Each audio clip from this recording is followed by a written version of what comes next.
പാലക്കാടിൽ നിന്ന് മാജിക്കാണ് നടുക്കുന്ന audio clip പുറത്തായിട്ടുണ്ട്. ആ audio ക്ലിപ്പിൽ പറയുന്നത് നമ്മുടെ രാഹുലിന് 100% സീറ്റ് കൊടുക്കുന്നാണ്.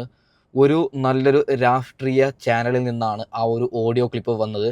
അതിനു മുമ്പ് ഒരു കാര്യം പറയാം, ആ ചാനലിൽ എന്തൊക്കെ കാര്യങ്ങൾ പറയുന്നോ ആ കാര്യങ്ങൾ മണിമണിയായി നടക്കുന്നുണ്ട്. അതുകൊണ്ടാണ് അതിൻ്റെ ഒരു ഓഡിയോ ക്ലിപ്പ് ഞാനിപ്പോൾ ഇവിടെ വെച്ച് തരാൻ പോകുന്നത്. ഉറപ്പായിട്ടും നമ്മുടെ രാഹുലിന് സീറ്റ് കൊടുക്കുന്നാണ് ആ ഒരു ഓഡിയോ ക്ലിപ്പിൽ പറയുന്നത്. ആ ഓഡിയോ ക്ലിപ്പ് ഞാനിപ്പോൾ വെച്ച് തരാം. അതിനു മുമ്പ് ചാനൽ ഇപ്പം തന്നെ സബ്സ്ക്രൈബ് ചെയ്യണം. നമ്മുടെ രാഹുലിന് ഇഷ്ടപ്പെടുന്ന അമ്മമാരിലേക്ക് ഈ വീഡിയോ എത്തണമെങ്കിൽ നിങ്ങളൊന്ന് ലൈക്ക് ചെയ്തൊന്ന് സബ്സ്ക്രൈബ് തീർച്ചയായിട്ടും ചെയ്യണം. ഓക്കെ, അപ്പോൾ നമുക്ക് ഒന്നൊന്നായിട്ട് തുടങ്ങാം. ആദ്യം തന്നെ ഡയാന ഹമീദ് എന്ന ഒരു ഇൻഫ്ലുവൻസർ, ഒരു നടിക്കെതിരെ കല്ലേറാണ്. ആ നടിയുടെ വീടൊക്കെ ആക്രമിക്കുമെന്നാണ് പറഞ്ഞത്. ആ നടി ഇന്നലെ ഉമ്മൻചാണ്ടി സാറിനെ സപ്പോർട്ട് ചെയ്തിട്ട് പിണറായി വിജയനെ മോശമായിട്ട് പറഞ്ഞതാണ് ഇവറ്റകൾക്ക് പിടിക്കാത്തത്. എന്താണ് ഡയാന ഹമീദ് പറഞ്ഞത് അത് നമുക്കൊന്ന് കേട്ട് നോക്കാം. അതിനുശേഷം ബാക്കി ഓഡിയോ ക്ലിപ്പും കാര്യങ്ങളൊക്കെ വെച്ച് തരാം. ഓക്കെ, ഈ പിണറായിയാണോ ഉമ്മൻചാണ്ടിയാണോ നല്ല നേതാവ് ചോദിച്ചാൽ എന്താ പറയാ? ജനപ്രിയൻ എനിക്ക് എന്നും ഉമ്മൻചാണ്ടി സാറാണ് അല്ലേ. നമുക്ക് അദ്ദേഹത്തോട് ഒരു ജനനേതാവ് എന്നതിലുപരി അദ്ദേഹത്തോടൊരു വലിയൊരു സ്നേഹം നമുക്ക് അദ്ദേഹത്തോടുണ്ട്. അതുകൊണ്ട് അദ്ദേഹം പിണറായി സാറാണെങ്കിൽ അദ്ദേഹം നമ്മൾ കൂടുതൽ ഒരു റഫ് ആൻഡ് ടഫ് നേതാവായിട്ടാണ് നമ്മൾ മനസ്സിലാക്കുന്നത്. അതെ അതെ അതെ. ഈ പിണറായി ഒരു കാര്യം ചോദിക്കട്ടെ, ഇത് ഇന്ത്യ രാജ്യമല്ലേ? ഇവിടെ നമുക്ക് അഭിപ്രായം പറയാനുള്ള അധികാരമില്ലേ? ഇതിലെ കമൻറ്റ് ബോക്സ് നിങ്ങൾ നോക്കണം. ഡയാന ഹമീദിന് തെറിവിളിയോട് തെറിവിളിയാണ്. ചില കമ്മികൾ പറയുന്നത് ഡയാന ഹമീദിൻ്റെ വീടിന് നേരെ കല്ലെറിയണമെന്നൊക്കെയാണ്. നാണമുണ്ടോ ഇവറ്റകൾക്ക്? അതായത് ഇവറ്റകൾ പറയുന്നത് പിണറായി വിജയൻ നല്ലവനാണ്, പിണറായി വിജയനാണ് ഈ ലോകത്തിലെ നമ്പർ 1, അങ്ങനെ നമ്മൾ പറഞ്ഞ് പ്രചരിപ്പിക്കണമെന്നാണ്. പിണറായി വിജയൻ ചെയ്യുന്ന വൃത്തികേട് ഞാൻ നിങ്ങളും പറയണ്ട എന്നാണ് ഇവറ്റകൾ പറയുന്നത്. ഒരു കാര്യം കൂടി പറഞ്ഞിട്ട് കമ്മികൾക്ക് കുരുപൊട്ടും എനിക്കറിയാം. എന്നെ ഒറ്റക്കിട്ടിയാൽ കമ്മികൾ തീർക്കാൻ റെഡിയായിട്ടുണ്ട്, അതും എനിക്കറിയാം. അവറ്റകൾക്ക് കുരുപൊട്ടാൻ വേണ്ടിയിട്ട് ഒരു കാര്യം പറയാം. 3ാമത് പിണറായി വിജയൻ അധികാരത്തിൽ വന്നാൽ എന്താവും അവസ്ഥ? ഞാനിവിടെ കോൺഗ്രസിന് സപ്പോർട്ടോ അല്ലെങ്കിൽ CPM-ന് സപ്പോർട്ടോ BJP-ക്ക് സപ്പോർട്ടോ അല്ല. ഒരു സാധാരണ പൗരനാണ് കേരളത്തിലെ. ഇവിടെ നമുക്ക് ഇപ്പോൾ CPM വന്നാലും കോൺഗ്രസ് വന്നാലും BJP വന്നാലും ആര് വന്നാലും നമ്മളെപ്പോലുള്ള സാധാരണക്കാർക്ക് ഇവിടെ ജീവിച്ചു പോകണം. നികുതിയൊക്കെ കുറച്ചിട്ട് ഒരു സൂപ്പർ മാർക്കറ്റിലേക്ക് ഒരു 1000 രൂപ കൊണ്ടുപോയി കഴിഞ്ഞാൽ കുറച്ച് സാധനം കിട്ടണം. നമ്മളെപ്പോലുള്ള സാധാരണക്കാർക്ക് മനസമാധാനത്തോടെ ഇവിടെ ജീവിക്കാൻ പറ്റണം. അപ്പോൾ അത് ആര് ഭരിച്ചാലും, CPM ഭരിച്ചാലും കോൺഗ്രസ് ഭരിച്ചാലും ഈ പറയുന്ന BJP ഭരിച്ചാലും ഒരു പ്രശ്നവുമില്ല. പക്ഷേ നമുക്ക് വേണ്ടത് സമാധാനമാണ്. നിലവിലെ സാഹചര്യത്തിൽ പിണറായി വിജയൻ 3ാമത് അധികാരത്തിൽ വന്നാൽ നമ്മൾ എങ്ങോട്ടെങ്കിലും ഓടേണ്ടി വരില്ലേ പൊന്നു പ്രേക്ഷകരെ? ഞാൻ ഉള്ളതാണ് പറയുന്നത്. ഇപ്പോൾ നാളുകളിൽ കോൺഗ്രസ് തെമ്മാടിത്തരം ചെയ്ത ആൾ ഞാൻ വിളിച്ച് പറയും. നമ്മൾ മിഡിലിൽ നിൽക്കുന്ന ഒരു ബ്ലോഗറാണ് ഞാൻ. ഓക്കെ, അപ്പോൾ നമുക്ക് എന്തായാലും ഡോക്ടർ റോബിൻ കുറച്ച് കാര്യങ്ങൾ, BJP-ക്ക് ചേർന്ന ഡോക്ടർ റോബിൻ കുറച്ച് കാര്യങ്ങൾ പറയുന്നുണ്ട്. അതും ഒന്ന് വെച്ച് തരാം. ഓക്കെ, കഴിഞ്ഞ ദിവസം ഞാൻ മോദിജിനെ കാണാനിടയായി. 10,800 പ്ലസ് CR-ൻ്റെ പ്രോജക്റ്റാണ്, ഡെവലപ്മെൻറ്റ് പ്രോജക്റ്റാണ് നമ്മൾ കേരളത്തിന് വേണ്ടി തന്നിരിക്കുന്നത്. ഇനി ഇതേപോലെ ഒരുപാട് കാര്യങ്ങൾ നമ്മുടെ നാട് വെയിറ്റ് ചെയ്യുന്നുണ്ട്. പക്ഷേ നമ്മുടെ ജനങ്ങളാണ് ഡിസൈഡ് ചെയ്യേണ്ടത് ആരുടെ കൂടെയാണ് നിൽക്കേണ്ടത്. മാറ്റങ്ങൾ ആവശ്യമാണ്, മാറിയിരിക്കും. ഡോക്ടർ റോബിനോട് ഒരൊറ്റ കാര്യം പറയുകയാണ്. തൃശ്ശൂരിൽ സുരേഷ് ഗോപി 2 തവണ അട്ടറിൽ തോറ്റപ്പോൾ 3ാമത് മത്സരിക്കാനായി സുരേഷ് ഗോപി രംഗത്ത് വന്നപ്പോൾ റോബിനെ ഈ പറയുന്ന സുരേഷ് ഗോപി എല്ലാ വീട്ടിലേക്കും കയറുകയാണ്. കയറിയിട്ട് കരഞ്ഞിട്ട് പറയുകയാണ്, നിങ്ങൾ ഇത്തവണ BJP എന്നോ CPM ഒന്നും നോക്കണ്ട, എനിക്ക് വോട്ടിട്ടാൽ മതി എന്ന് സുരേഷ് ഗോപി എല്ലാ അമ്മമാരോടും പറയുകയാണ്. അതിനുശേഷം അമ്മമാരോട് പറയുകയാണ്, നിങ്ങൾക്ക് കടമുണ്ടെങ്കിൽ ഞാനത് വീട്ടിൽ തരാം. തൃശ്ശൂരിനെ ഞാൻ വികസിപ്പിച്ച് നല്ലൊരു ജില്ലയാക്കി മാറ്റും.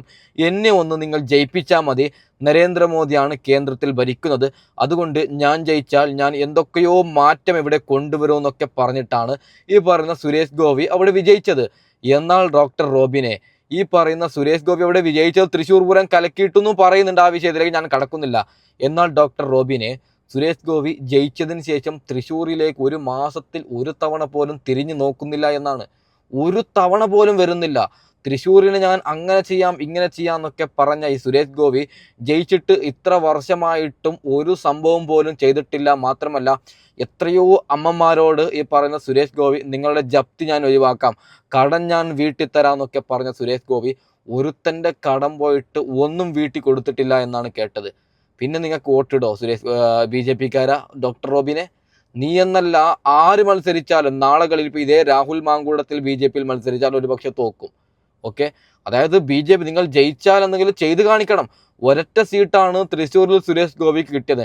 മണ്ടന്മാരാണ്, അതായത് ചാണകമെന്നേ നമുക്ക് പറയാം. അതായത് ആ സീറ്റ് കിട്ടിയ സ്ഥിതിക്ക് വേറെ ആരെങ്കിലും വികസിപ്പിച്ച് വലിയ ജില്ലയാക്കുമായിരുന്നു. കാരണം ഇനിയും സീറ്റ് കിട്ടാൻ വേണ്ടിയിട്ട്. മണ്ടനാണ് സുരേഷ് ഗോപി, അവൻ തിരിഞ്ഞു നോക്കുന്നില്ല എന്നാണ് കേൾക്കുന്നത്. ഓക്കെ, നമുക്ക് രാഹുൽ മാങ്കൂട്ടത്തിലിൻ്റെ ആ ഒരു ഓഡിയോ ക്ലിപ്പ് വെച്ച് തരാം. അതിനു മുമ്പ് ആർ ശ്രീലേഖയ്ക്ക് ഒരു സീറ്റ് BJP കൊടുക്കുകയാണ്. വിജയിച്ചു കഴിഞ്ഞാൽ മുഖ്യമന്ത്രി സ്ഥാനം. അതായത് ആർ ശ്രീലേഖ അങ്ങ് ജയിച്ചിട്ട് കേരളത്തിൽ 90 സീറ്റ് ഈ പറയുന്ന BJPക്ക് കിട്ടിക്കഴിഞ്ഞാൽ മുഖ്യമന്ത്രിയാവുന്നത് ആർ ശ്രീലേഖ എന്ന് പറഞ്ഞിട്ടാണ് നിർത്തിയത്. ഒരൊറ്റ കാര്യം പറയുകയാണ്, നമുക്ക് ആഗ്രഹിക്കാം, 1 രൂപ പോലും കൊടുക്കാതെ ആഗ്രഹിക്കുന്ന സ്വാതന്ത്ര്യം എനിക്കും നിങ്ങൾക്കുമുണ്ട്. പക്ഷെ അത് നേടിയെടുക്കണമെന്ന് പറയുമ്പോൾ നമുക്ക് ആഗ്രഹമില്ലേ, വലിയ വീട് വെക്കണം, മറ്റേതാക്കണം, മറിച്ചത് ആഗ്രഹിക്കാം, ഫ്രീ ആണ്. പക്ഷെ അത് കിട്ടണമെന്ന് നമ്മൾ വാശി പിടിച്ചാലാവോ? കേരളത്തിൽ ഒരു സീറ്റ് കിട്ടുന്നത് തന്നെ വലിയ ഭാഗ്യമാണ് BJPക്ക്. ആ സീറ്റ് കിട്ടാൻ ചാൻസ് ഉള്ളത് മഞ്ചേശ്വരം മണ്ഡലമാണ്. അതിനെക്കുറിച്ച് ഞാൻ ഒരു വീഡിയോ ചെയ്യാം. ഓക്കെ, ആർ ശ്രീലേഖ കുറച്ച് കാര്യങ്ങൾ പറയുന്നുണ്ട്, അത് നമുക്ക് ജസ്റ്റ് ഒന്ന് കേട്ട് നോക്കാം. ഓക്കെ, അയ്യപ്പ സ്വർണം വിറ്റവനാരപ്പ, കോൺഗ്രസ് ആണ് അയ്യപ്പ. അറിഞ്ഞൂടെ? അതാണ് ഇവിടെ നടക്കുന്നത്. രണ്ടുപേരും കൂടെ ചേർന്ന് സ്വർണം കക്കുന്നു. ഇവിടെ കുറച്ചു നാള് മുമ്പ് 2017 എടി ആർ ശ്രീലേഖ, നിങ്ങളൊരു IPS അല്ലേ, നിങ്ങളൊരു നിയമം പഠിച്ച ഒരു വലിയൊരു പോലീസ് ഉദ്യോഗസ്ഥയല്ലേ, നിങ്ങൾക്ക് നാണമുണ്ടോ? നിങ്ങൾ അന്വേഷിച്ച് കണ്ടുപിടിച്ച കോൺഗ്രസ് ആണ് കട്ടത് എന്ന്. അതായത് പിണറായി വിജയൻ, എൻ്റെ അറിവിൽ, ഞാൻ ഏഷ്യാനെറ്റ് ന്യൂസ് റിപ്പോർട്ടർ ചാനൽ ഈ ചെറിയ വാർത്ത, ചെറിയതല്ല, വലിയ ഈ അത്യാവശ്യം മുഖ്യധാരാ മാധ്യമങ്ങൾ കാണുന്ന ഒരാൾ എന്ന രീതിയിൽ ഞാൻ പറയാം, സ്വർണം കെട്ടത് പിണറായി വിജയൻ്റെ പോലീസും ഈ പറയുന്ന ഉണ്ണികൃഷ്ണൻ പോളിറ്റിയുമാണ്. എന്തിനാണ് കോൺഗ്രസിൻ്റെ തലയിൽ വെക്കുന്നത്? കഴിഞ്ഞ 10 വർഷമായിട്ട് ഭരിക്കുന്നത് CPM ആണ്. അപ്പോൾ പിണറായി വിജയൻ അറിയാതെ എങ്ങനെയാണ് അത്രയും വലിയൊരു പുണ്യ സ്ഥലത്ത് നിന്ന് സ്വർണം പോയിട്ട് ചെമ്പാവുന്നത്? അവിടെ എല്ലാം CPMൻ്റെ ഭരണാധികാരികളല്ലേ, ഞങ്ങളെ കൊണ്ട് പറയിപ്പിക്കരുത്. ഓക്കെ, അതായത് ആർ ശ്രീലേഖയ്ക്ക് ഒരു കാര്യം മനസ്സിലായി. ഇനിയിപ്പോൾ കോൺഗ്രസിന് CPMനെ പറഞ്ഞിട്ട് കാര്യമില്ല. അവറ്റകൾ ഒരു കാര്യം കൂടി പറഞ്ഞിട്ട് ഞാൻ ബാക്കി വിഷയത്തിലേക്ക് കിടക്കാം. ആദ്യ മുഖ്യമന്ത്രി, അതായത് നമുക്ക് എല്ലാവർക്കും അറിയും, ഹിസ്റ്ററി പരിശോധിച്ചാൽ CPMൻ്റെ ചരിത്രത്തിൽ തന്നെ ആദ്യത്തെ മുഖ്യമന്ത്രി EMS ആണ്. എന്നാൽ അവസാന മുഖ്യമന്ത്രി പിണറായി വിജയൻ എന്നാണ് പറയുന്നത്. ഒരിക്കലും അധികാരം ഇനി CPM പിടിക്കില്ല എന്നാണ് ചില BJPക്കാർ പറയുന്നത്. ഇനി മത്സരം കോൺഗ്രസും BJPയും തമ്മിലെന്നാണ് നമുക്ക് കണ്ടറിയാം. ഓക്കെ, നമ്മുടെ രാഹുൽ മാങ്കൂട്ടത്തിൽ 100% പാലക്കാടിൽ മത്സരിക്കുമെന്ന് പറയുന്ന നടുക്കുന്ന ഒരു ഓഡിയോ ക്ലിപ്പ് വന്നിട്ടുണ്ട്. നമുക്ക് എന്തായാലും അത് ജസ്റ്റ് ഒന്ന് കേട്ടു നോക്കാം. ഓക്കെ, കോൺഗ്രസ് മുന്നോട്ട് വയ്ക്കുന്നത് പാലക്കാട് മുതൽ കേരളം മുഴുവൻ ഇപ്പോൾ ഒരേ ഒരു ചർച്ച, രാഹുൽ ഇറങ്ങിയാൽ കേരള രാഷ്ട്രീയത്തിന് സമവാക്യം തന്നെ മാറുമോ? ഈ വീഡിയോയിൽ ഗണേഷ് കുമാർ കേസിന് ശേഷം രാഹുലിനുള്ള സമീപനം എന്തുകൊണ്ട് മാറുന്നു എന്നതും കോൺഗ്രസ് BJPയെ പിടിച്ചു കെട്ടാൻ തയ്യാറാക്കുന്ന പുതിയ തന്ത്രങ്ങൾ, രാഹുൽ മാങ്കൂട്ടത്തിനെ വീണ്ടും കൊണ്ടുവരാനുള്ള പാർട്ടിക്കുള്ളിൽ നടത്തുന്ന വലിയ നീക്കങ്ങൾ എല്ലാം തെരുവിലൂടെ വിശദീകരിക്കുന്നു.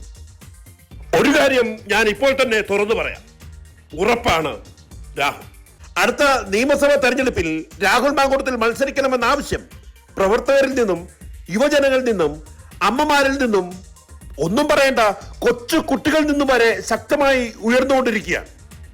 എന്നാൽ ഇതുവരെ അതിനെക്കുറിച്ച് വ്യക്തമായ ഒരു പ്രതികരണം ഒന്നും പറയാത്ത ഒരു വ്യക്തിയായിരുന്നു പ്രതിപക്ഷ നേതാവ് ശ്രീ VD സതീശൻ. പാർട്ടിക്കുള്ളിൽ പലരും ഇതിനെക്കുറിച്ച് തുറന്ന് ചർച്ച ചെയ്തിട്ടുണ്ടെങ്കിലും ഔദ്യോഗികമായി ഒരു സൂചന പോലും വരാത്തത് പലർക്കും സംശയവും നിരാശയും ഉണ്ടാക്കിയിരുന്നു. പക്ഷേ രാഷ്ട്രീയത്തിൽ ചിലപ്പോൾ ഒരു ചെറിയ സംഭവം പോലും വലിയ രാഷ്ട്രീയ മാറ്റങ്ങൾക്ക് തുടക്കം കുറിക്കും. ഇപ്പോൾ അങ്ങനെ ഒരു മാറ്റത്തിന് തുടക്കമാണ് നമ്മൾ കാണുന്നത്.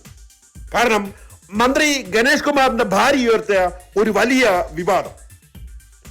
ഈ വിവാദം പുറത്തു വന്നതിന് ശേഷം കേരളത്തിലെ രാഷ്ട്രീയ സാഹചര്യം ഒരു നിമിഷം കൊണ്ട് മാറിയെന്ന തോന്നൽ പലർക്കും ഉണ്ടായി. ഗണേഷ് കുമാറിനെതിരെ ഉയർന്ന ആരോപണങ്ങളുടെ സമയത്താണ് LDF എടുത്ത നിലപാട് പലർക്കും ചോദ്യം ചെയ്യപ്പെടാൻ തുടങ്ങിയത്. അതേസമയം ഈ വിഷയത്തിൽ നേരത്തെ രാഹുലിനെതിരെ കടുത്ത വിമർശനം നടത്തിയിരുന്ന ഗണേഷ് കുമാറിന് രാഹുൽ മാങ്കൂട്ടത്തിൽ നൽകിയ മറുപടി കേരളം മുഴുവൻ ആവേശത്തോടെ ഏറ്റെടുത്തു എന്നതും നമ്മളിവിടെ പ്രത്യേകം നോക്കിക്കാണുന്നു. ഇപ്പോൾ സോഷ്യൽ മീഡിയയിലും രാഷ്ട്രീയ ചർച്ചകളിലും പൊതുസമ്മേളനങ്ങളുമെല്ലാം ഒരു കാര്യം വളരെ വ്യക്തമായി കാണപ്പെടുന്നുണ്ട്. രാഹുലിനുള്ള ജനപിന്തുണ അപ്രത്യക്ഷമായി വളരെ പെട്ടെന്ന് ഉയർന്നു തുടങ്ങുന്നു. ഇത് വെറും ഒരു രാഷ്ട്രീയ പ്രതികരണം മാത്രമല്ല സുഹൃത്തുക്കളെ, പലർക്കും ഇതൊരു വികാരമായി മാറി തുടങ്ങി. കാരണം രാഹുൽ പറഞ്ഞ വാക്കുകൾ കേട്ടപ്പോൾ പലർക്കും തോന്നിയത് ഒരേ ഒരു കാര്യമാണ്, ഭയമില്ലാതെ സംസാരിക്കുന്ന ഒരു യുവ നേതാവിന്റെ ശബ്ദം ഇതാണ് എന്ന് തോന്നൽ. പൊന്നു പ്രേക്ഷകരെ, ഒരു കാര്യം പറയാം. ഗണേഷ് കുമാറിൻ്റെ അവിഹിതം ഭാര്യ കയ്യോടെ പിടിച്ചതുകൊണ്ട് നമ്മുടെ രാഹുലിന് നേട്ടമാവുകയാണ്. അതായത് കോൺഗ്രസ് ഇപ്പോൾ ചിന്തിക്കുന്നത് രാഹുലിനെതിരെ വന്നത് കള്ളക്കേസാണ്. നേരെ മറിച്ച് ഗണേഷ് കുമാർ നിരവധി സ്ത്രീകളെ പീഡിപ്പിച്ച വലിയൊരു പീഡനവീരനാണ്. നിരവധി സ്ത്രീകൾക്കൊപ്പം ശാരീരികമായി ബന്ധപ്പെടുക, അതായത് ഭീഷണിപ്പെടുത്തിയിട്ടാണ് ശാരീരികമായി ബന്ധപ്പെടുന്നത്. അവനൊരു മന്ത്രിയാണ്. അതുകൊണ്ട് പെൺകുട്ടികൾ, ബുദ്ധിയില്ലാത്ത പെൺകുട്ടികൾ അവൻ മന്ത്രി എന്ന് പറഞ്ഞിട്ട് കേസ് കൊടുക്കാൻ പേടിക്കുകയാണ്. ഞങ്ങൾക്ക് നാളെ പുറത്തിറങ്ങി നടക്കാൻ പറ്റില്ല. ഒരു കാര്യം കൂടി പറയുകയാണ്, CPM, അതായത് CPM-ൻ്റെ ഏതെങ്കിലും ഒരു നേതാവിനെ കുറിച്ചിട്ട് നമ്മൾ എന്തെങ്കിലും പറഞ്ഞാൽ നമ്മുടെ തല പോവും. അവറ്റകൾ വെട്ടുന്നതാണ്, കേസിനും കാര്യത്തിനൊന്നും പോകുന്നില്ല. അതൊക്കെ പേടിച്ചിട്ടാണ് ഗണേഷ് കുമാർ പീഡിപ്പിച്ച പെൺകുട്ടികൾ രംഗത്ത് വരാത്തത്. എന്നാൽ ഒരു ദിവസം ഭാര്യ തന്നെ ഗണേഷ് കുമാറിൻ്റെ ഈ ഒരു അവിഹിതം കയ്യോടെ പിടിച്ചപ്പോൾ കോൺഗ്രസ്സുകാർ ഒരു കാര്യം മനസ്സിലാക്കുകയാണ്, നമ്മുടെ രാഹുലിന് വന്നതെല്ലാം ഫേക്ക് വാർത്തയാണ്, ഇല്ലാത്ത വാർത്തയാണ്. ഈ പറയുന്ന ഗണേഷ് കുമാർ 4 നല്ല നിരവധി പെൺകുട്ടികളെ റിയലായിട്ട് പീഡിപ്പിച്ച ഒരു കാര്യം പുറത്തു വന്നപ്പോൾ CPM അയാളെ പാർട്ടിയിൽ നിന്ന് പുറത്താക്കിയിട്ടില്ല, മന്ത്രിസ്ഥാനത്ത് നിന്ന് രാജിവെക്കാൻ പറഞ്ഞിട്ടില്ല, MLA സ്ഥാനം രാജിവെക്കാൻ പറഞ്ഞിട്ടില്ല. അപ്പോൾ റിയലായിട്ട് ഒരു ഇഷ്ടം പോലെ സ്ത്രീകളെ പീഡിപ്പിച്ച ഗണേഷ് കുമാറിനെ CPM പാർട്ടി ഒന്നും ചെയ്യുന്നില്ല. ഒരു തെറ്റും ചെയ്യാത്ത നമ്മുടെ രാഹുലിനെ എന്തിനാണ് പാർട്ടിയിൽ നിന്ന് പുറത്താക്കിയതെന്ന് കോൺഗ്രസ്സുകാർ അവിടെ ആലോചിക്കുകയാണ്. അതുകൊണ്ട് നമ്മുടെ രാഹുലിന് 100% സീറ്റ് കൊടുക്കുന്നു എന്ന നടുക്കുന്ന വാർത്തയാണ് വരുന്നത് പൊന്നു പ്രേക്ഷകരെ.